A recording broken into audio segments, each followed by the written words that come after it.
Hi, this is Dr. Mark Santa with Breakthrough Coaching, and welcome to our Breakthrough Coaching Level Up podcast. And this is called Level Up because part of the mission in Breakthrough Coaching is to help bring your practice up to the next level. And the mission of these Breakthrough Coaching podcast sessions are to help you be introduced to some of the most successful chiropractors in the country and help them level up with you, be level with how they've had their success. And today, I'm really pleased to have Dr. Brett Dworkis with us. He's in Olathe, Kansas with Performance Chiropractic. Brett is a longtime Breakthrough Coaching member. And Brett, thanks so much for spending time with us and our listeners today. And can you give us a little bit of your chiropractic story, your background? Did you find chiropractic or did chiropractic find you? Tell us your story a little bit. No problem. Well, I guess the short answer would be that I would say that chiropractic found me. I actually, when I was looking at college originally, I was actually planning on going into architecture, and just things going the way they did for me. I did my first semester of school, and let's just say it was less than exemplary. So I decided I needed something to improve my discipline. And so I went in the military. So I went in the Navy, served there, and then went to school. Was still planning on going into architecture. But once I started school, I thought, you know what? I was really struggling with wasting all the training that I had in the Navy. So I changed to engineering. And the unfortunate part was engineering I was really good at, but I didn't really love it. And then I found out about biomechanics, and I thought, okay, this is kind of cool. Mm-hmm. And my roommate, my freshman year in college, was a Golden Gloves boxer and a bodybuilder. And so he got me into working out in the gym. And I'd always been an athlete. I was a swimmer and a volleyball player through high school and up, until really up into college. And so I got really interested in working out. I was going to the gym with him. I was studying all this stuff. I thought, the long and short of it is I was like, this is stupid. I'm spending so much time studying this. Let me, what degrees are there in this? And so I picked up another major, and I double majored in exercise physiology and biomechanics. And then in trying to figure out what was a good match for those two things, I figured it was either physical therapy or chiropractic. From what I knew of it, I'd never been to a chiropractor before. And I decided on chiropractic. At the time, of course, physical therapy, there was no primary care physical therapist, and I didn't want to be dependent on somebody else. So that's why I picked chiropractic. That's fascinating because you went from the sort of structure of buildings and engineering to the structure of the human body and the engineering of the human body, right? Exactly.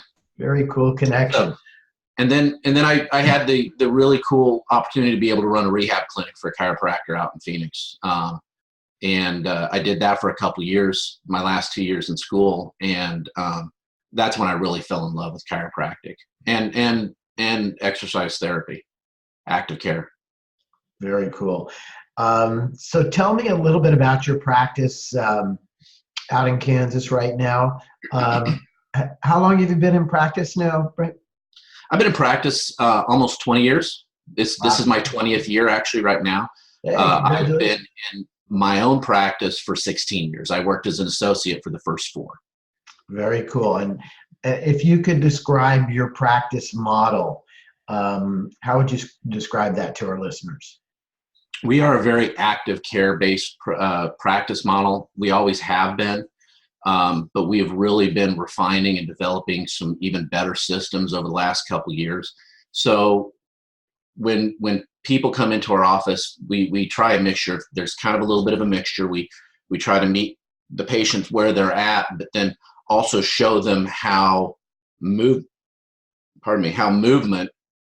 is really affecting where they're at, whether it's neck pain or back pain, or, we do a lot of extremity work. So shoulder pain, so forth and so on.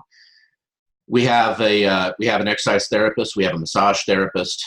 We have an awesome front desk staff.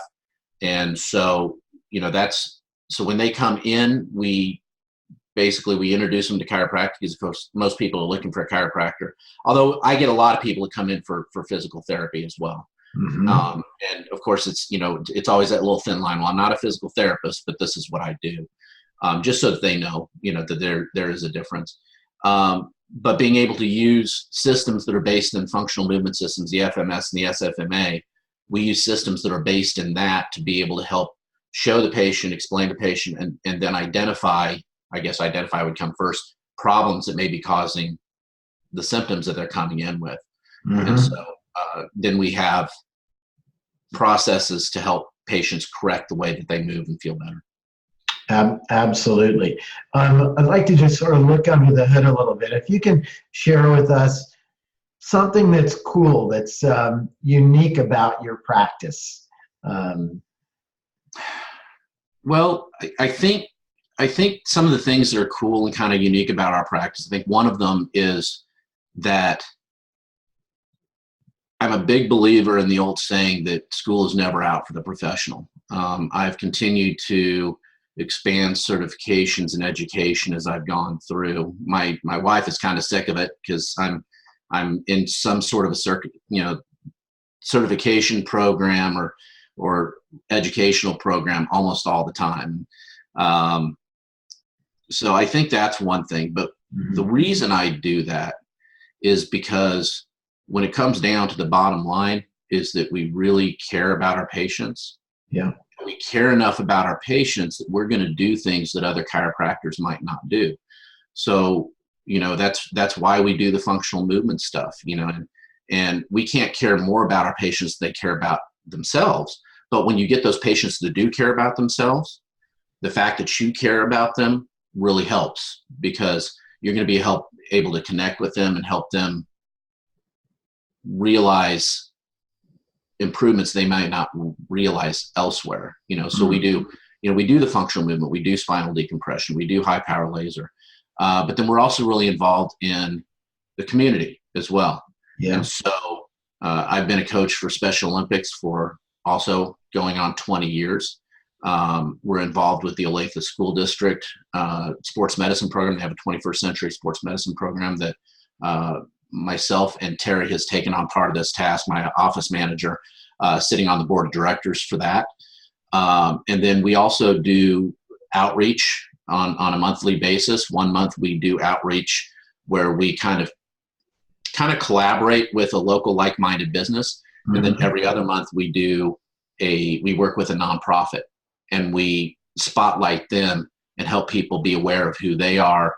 And then what we do is we set up a donation at the end of the month back to that nonprofit that we're working for. So obviously we don't do that with the businesses, but we do it with the nonprofits. And then maintaining that relationship with our patients. And those are things that I think that's kind of cool about my practice. It's different than others. I think it's really cool. If you could tell me 2 or 3 things that really you think are responsible for the success that you've had in your practice, what would they be?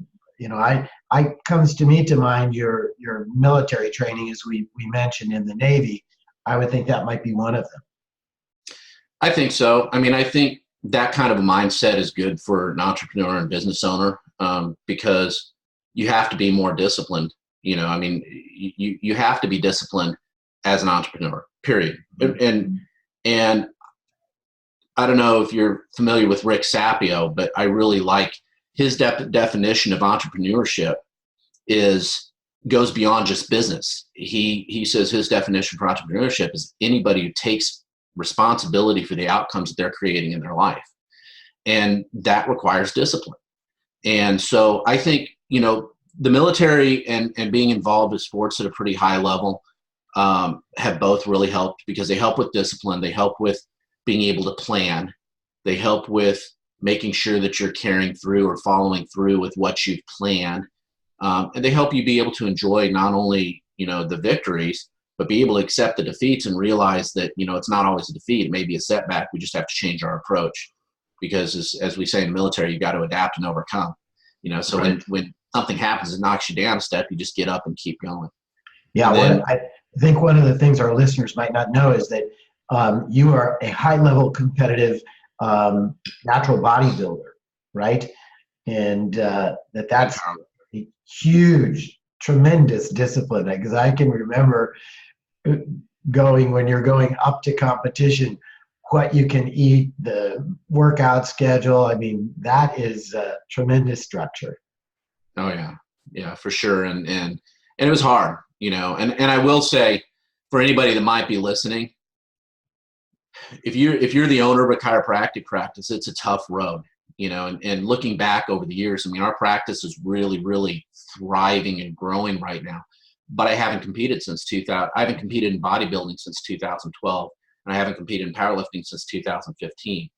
So it kind of slapped me in the face that, even when you look back at my stats then, the practice did better when I was in my off season. And as I got closer and closer to the competitive season, it went down. It's really hard to balance competing with running a business. Mm-hmm. Very hard. And at the time, you're so focused on what it is that you want to do that you kind of don't really pay attention. But I'm like, I kind of wonder a little bit about whether I might have hamstringed myself some by being so interested in competing, because like I said, it was once I stopped competing, my practice has done this, and now it's like this. And I think, but the other thing that's really one of the things that I truly admire in you is that you always have a coach. You're always looking for new coaches. You're always looking for feedback and improvement. I mean, you are, I think, really a master at that continuous incremental improvement. And talk a little bit about that journey that you take. Kaizen, right? That was one of your talks. That's one of the talks that stayed with me forever. I think it was a Parker seminar that you did that one, but that was a long time ago. But those continuous incremental improvement. I think coaching is of utmost importance, and that was one of the things we didn't really mention with the 2 or 3 most successful, or 2 or 3 things that made you most successful in your practice. Mm-hmm. For me, hands down, no ifs, ands, or buts, one of the most important decisions I ever made was becoming a breakthrough coaching member. It was super important because we can get into, but the coaching is just really important. We can get into why that was so important, but hands down, no ifs, ands, or buts, probably the best decision I made. But I think that coaching is super important. Michael Jordan, there was a Michael Riley. Wasn't Riley was Jordan's coach? Is that correct? Yeah, Pat. Pat Riley. Okay, so back when I was in high school, I remember this interview. They were doing this interview on one of the talk shows, and they were interviewing Pat Riley, and they said, "What is it like to coach Michael Jordan, the greatest basketball player of all time?" And Michael Jordan actually interrupted, and he said, "Hey," he goes, "Everybody's chief want in life is somebody to make them do what they know they can." And that's what, and what he was saying is what Riley's job was not necessarily to make Michael Jordan better, although it did. It was to make Michael Jordan do what he knew that he could. Right. And you can only do that from an external perspective. You can't do it from an internal perspective. You have to have somebody else looking at you and saying, okay, well, have you thought about this, or have you thought about that? Einstein said you can't solve a problem with the same mind that created it. So you have to have somebody else that you work with. And so I have. I mean, I've had my coaches in bodybuilding. I had my coaches in powerlifting, volleyball, and swimming, obviously. We've had breakthrough coaching. I work with a life coach, and then I have a marketing coach and a business coach as well. And these are people that I really, really look up to, and I have some really awesome conversations with, but I learn, and then they drive me. I love it. So, Brent, just to hop on, I want to talk a little bit about, there's a certainly decreasing insurance reimbursement right now. All chiropractors are aware of that. Deductibles are increasing, and if there is insurance reimbursement, they might have 4 or 5 visits before they're overutilization. How do you see this as an opportunity for chiropractors? Well, for me, I think it's been a huge opportunity. I don't have a super high volume practice. I have a higher volume practice, but it's not, I'm not seeing 400 a week. And so for me, in our area, especially where our area is kind of persnickety when it comes to insurance. It's like, if you're not in their insurance plan, they don't want to come in. But where it's been a real opportunity for me is that the higher that the deductibles go and the higher the copays go,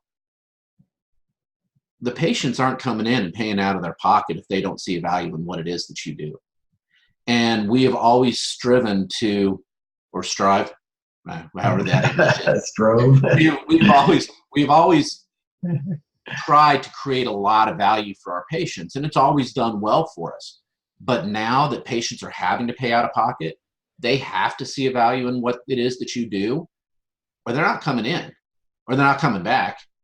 And so for me, it's been kind of an opportunity because it's forced them to look for what are the best options out there for me. And they don't want to go to those churn and burn practices that were doing really well with the insurance reimbursement when the patient's only paying $10 or $20 out of their pocket or nothing.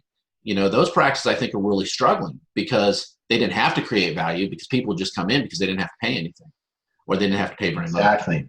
So for me, it's improved things for me. I'm like, yeah, bring it on. Let the patient pay cash because that's when they're going to come back. I love it. Listen, I know you practice at a high level. I know that you still do train and keep yourself very active. But with any business, when there's growth and you have staff and you have patients, you're dealing with people and you have a family and your wife, and how do you keep balance? How do you not allow your batteries to get drained out and be impacted by what folks call burnout? What do you do to take care of you? It's hard. It has to be a conscious decision. And so some of the things I do, I get up early. Not early as some, but earlier than most. I wake up at 5 or 5:30 every day. Mm-hmm. I have a specific AM ritual that I follow that includes taking my supplements, writing in my journal real briefly. It literally takes me less than 5 minutes. Sitting in the hot tub to warm my body up, and then I head to the gym and I get my gym training done early. And I still work out. Currently I'm working out 2 days a week with barbells, 2 days a week with kettlebells, and 2 days a week boxing. And that works for me. And then come home, and the hard part is really the family balance. So once I come home, I get ready and I'm at the office and ready to go. Again, relatively early. I try to be there, half an hour to an hour ahead of time so that I can plan my day, get things done that needed to be done from the day before without the interruptions of seeing patients. Then we see patients all day. Now, I have set my schedule to be Monday through Thursday, and I do that so that I have that 3-day weekend. Now, in between you, me, and the fence post, a lot of times I spend time Friday working, but I'm working on my business, not in my business. Yes. And Saturday and Sunday, for the most part, Saturday and Sunday is for my wife and my family. And I try really, really hard not to work on the weekends. Mm-hmm. And draw that line. Yeah, we try to draw that line. I think that's so important.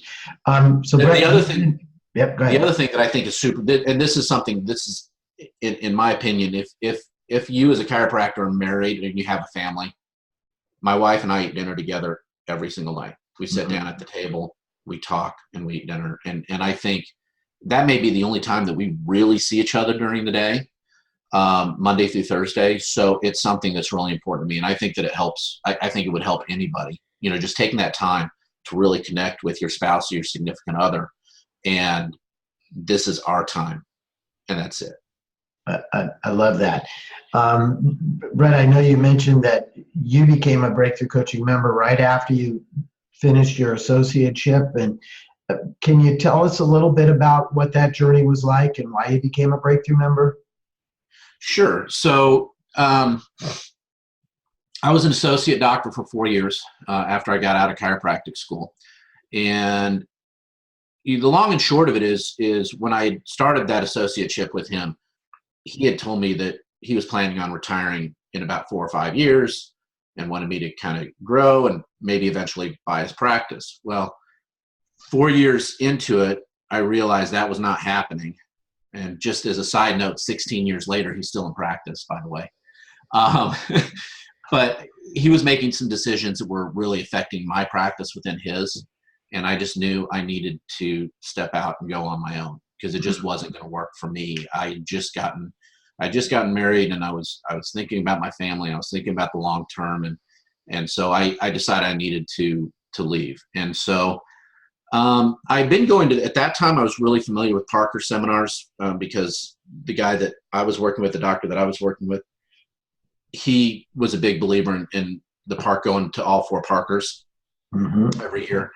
And so I was kind of looking at all that. And then, I was looking at some of the other coaching groups that were out there. I had been for a while. So like Master Circle, I think, was around at the time. I can't even remember the name of the other groups, but there were 2 or 3 of them that I was looking at, and Breakthrough Coaching being one of them. And what really solidified it to me at that time, that was Diane Baines and Jeff Lewin were with you guys, and I met them. I loved what Breakthrough Coaching stood for. I loved the fact that you really embraced and encouraged active care protocols, because that was super important to me. I needed more than just the headspace, which is kind of what I was really worried about with Master Circle or Millionaire Circle, or whatever it is. I think it is Master Circle. Anyway, I needed more than just the headspace stuff, but I saw that. I listened to you talk a lot. I really liked the way that you guys embraced the active care. And I thought at the time that I really would eventually add a PT to my practice. So I wanted to be able to go that DC PT route. I love the fact that you did multidisciplinary, where I could bring in the MDs. I am not, I'm kind of sacrilegious when it comes to straight chiropractors, right? Because I work with a lot of medical doctors. I get tons of referrals from orthopedists and DOs because they know I'm going to kind of stay in my lane. I'm not going to delve out and try to attack a bunch of stuff that a lot of chiropractors, really push out there.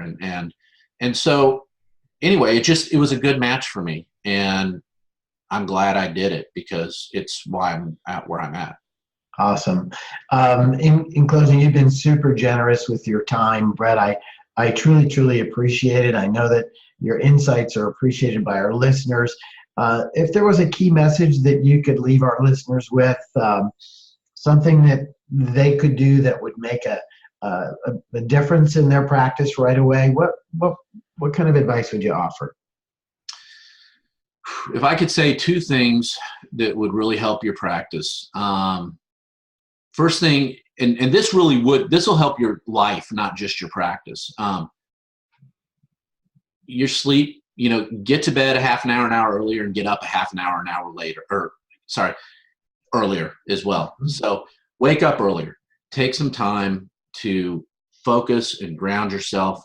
Hopefully maybe even it's a time when the rest of your family's still asleep, and you can just be quiet and think about yourself and your practice and what you want to do. I mean, to be able to take that time and have a really solid, what I call AM ritual, is super, super, super important. I do the exact same thing in the first 30 minutes of my day, every single day, and it sets the tone for my entire day. And then the other thing is to really care about your patients. Care about them as a person, not just a patient that you're seeing chiropractically. Care about your staff and care about your community. I think if you do those 2 things, if you can kind of take some time thinking about how you want to care, I think those would really help, and that can make a significant difference in a very quick matter of time. Thank you. Those are great pieces of advice. I love it. And so, Dr. Brett Dworkis, thanks for being here, and thanks for leveling up with us. We appreciate it. We appreciate all you do for your community. And hey, make today an exceptional day. Thanks, you too.